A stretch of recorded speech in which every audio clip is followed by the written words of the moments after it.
American president Donald Trump അധികാരത്തിലെത്തിയതോടെ രാജ്യത്ത് ഗർഭചിത്രം നിയമവിരുദ്ധമാക്കുകയും ഇതിനെതിരെ വ്യാപക പ്രതിഷേധങ്ങൾ രാജ്യത്തിനുള്ളിൽ തന്നെ പൊട്ടിപ്പുറപ്പെടുകയും ചെയ്തു. ഇതിനോടനുബന്ധിച്ചാണ് ഗർഭചിത്ര അവകാശങ്ങൾക്കായി പൈശാചിക ആരാധനയുമായി ഒരു കൂട്ടർ രംഗത്തെത്തിയിരിക്കുന്നത്.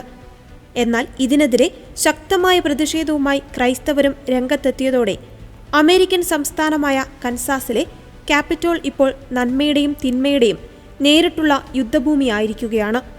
കൻസാസിലെ ക്യാപിറ്റോൾ മന്ദിരത്തിലാണ് ബ്ലാക്ക് മാസ് അഥവാ കറുത്ത കുർബാന നടത്തുവാൻ തീരുമാനിച്ചിരിക്കുന്നത്. ഇതിനെതിരെ വിപുലമായ പ്രതിഷേധ പരിപാടികളാണ് ക്രിസ്ത്യാനികൾ സംഘടിപ്പിച്ചിരിക്കുന്നത്. American society for the defence of tradition, family and property സംഘടനയുടെ കീഴിലുള്ള TFP സ്റ്റുഡന്റ് ആക്ഷൻ മാർച്ച് 28-ന് ടൊപ്പേക്കയിൽ വെച്ച് പ്രാർത്ഥനായജ്ഞവും പ്രതിഷേധ പരിപാടിയും നടത്തുവാനാണ് പദ്ധതിയിട്ടിരിക്കുന്നത്.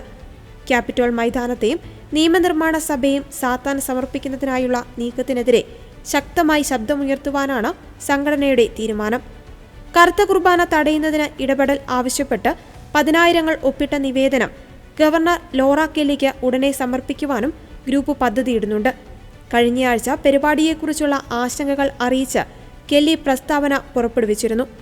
വിഷയത്തിൽ ആശങ്കയുണ്ടെന്നും എന്നാൽ തന്റെ ഓഫീസിന് പരിപാടി തടയുവാൻ കഴിയില്ലെന്നുമായിരുന്നു കെല്ലിയുടെ പ്രതികരണം. പവിത്രമായ വിശ്വാസ ചിഹ്നങ്ങളെ അപമാനിക്കുകയോ അവഹേളിക്കുകയോ ചെയ്യാതെ പ്രതിഷേധിക്കുവാനും വിയോജിപ്പുകൾ പ്രകടിപ്പിക്കുവാനും കൂടുതൽ ക്രിയാത്മകമായ മാർഗങ്ങൾ ഉണ്ടായിരുന്നുവെന്നും ഗവർണർ കൂട്ടിച്ചേർത്തു. ഇതോടൊപ്പം സ്റ്റേറ്റ് ഹൌസിനുള്ളിൽ കറുത്ത കുർബാന അനുവദിക്കില്ലെന്നും ഗവർണർ പ്രഖ്യാപിച്ചു.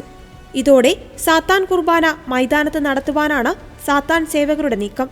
കൻസാസിൽ പൈശാചികമായ സാത്താൻ ആരാധന നടത്തുവാൻ സാത്താനിക സംഘം പദ്ധതിയിട്ട സാഹചര്യത്തിൽ പ്രാർത്ഥനയ്ക്ക് ആഹ്വാനവുമായി കത്തോലിക്ക മെത്രാൻ സമിതിയും രംഗത്തു വന്നു.